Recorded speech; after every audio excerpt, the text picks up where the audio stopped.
Alright you guys, welcome back to another glute day in my prep series. This one felt a little different because my girl Nicolette was on vacation, and trust me, she was definitely missed. Glute day just didn't feel the same without her. So, I started with my usual stretches and warm-up, which I totally forgot to record. And yes, I had my mic clipped on my shirt the whole time but never used it. Let's just say I was all over the place that day.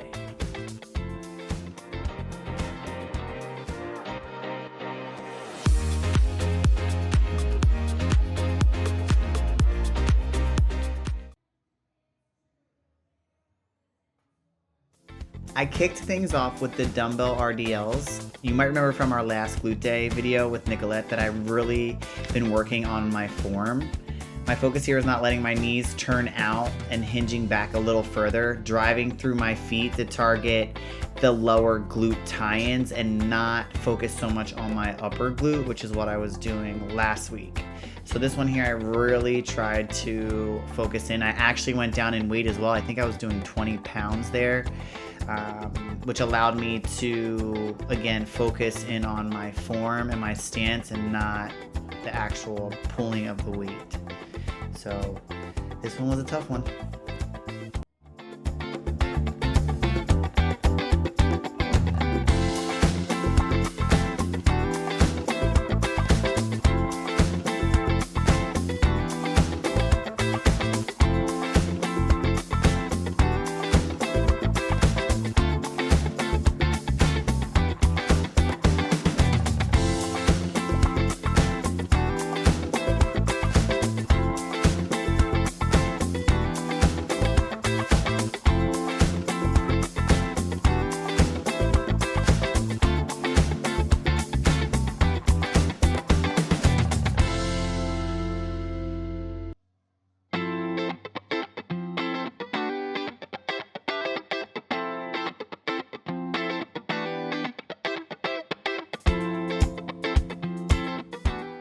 Now you guys know this one. This is the Glute Isolator Machine.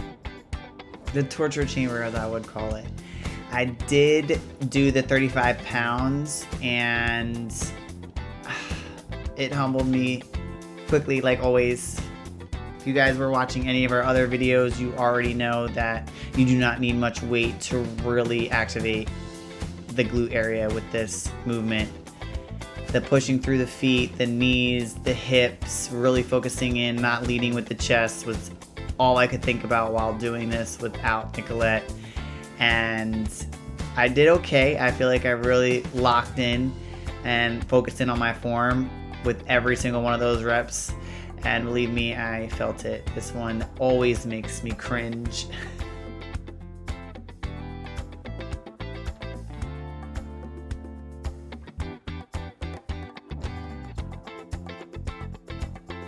But I couldn't skip it because this is what makes glute day.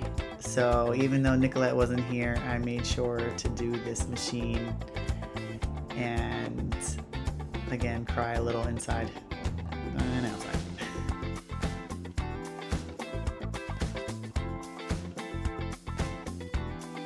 Then I had to slide in one of my old school favorites, the reverse lunge.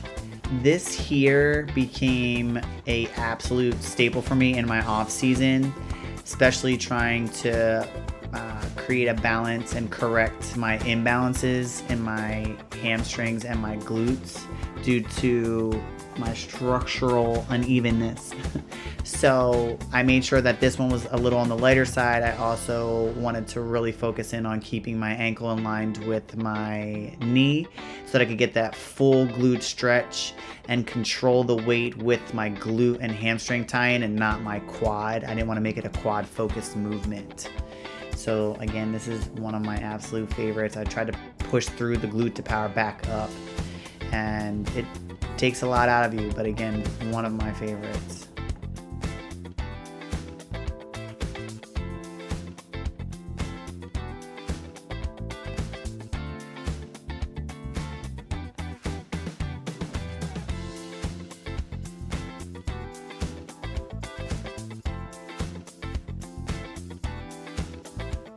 And to finish off, I went with the lying leg abductors. with my feet angled up. Again, if you've watched Nicolette and I do our glute days, you know that we have added this in. We haven't done it in a few weeks, but this is definitely something that we'll probably add back into our regimen.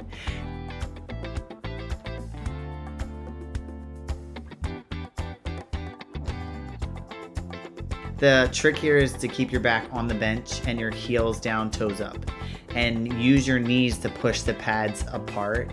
It really helps isolate the glute for that final burn.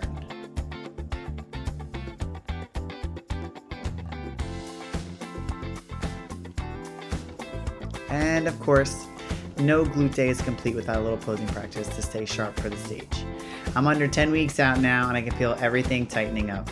It's very exciting to see everything starting to come together day by day.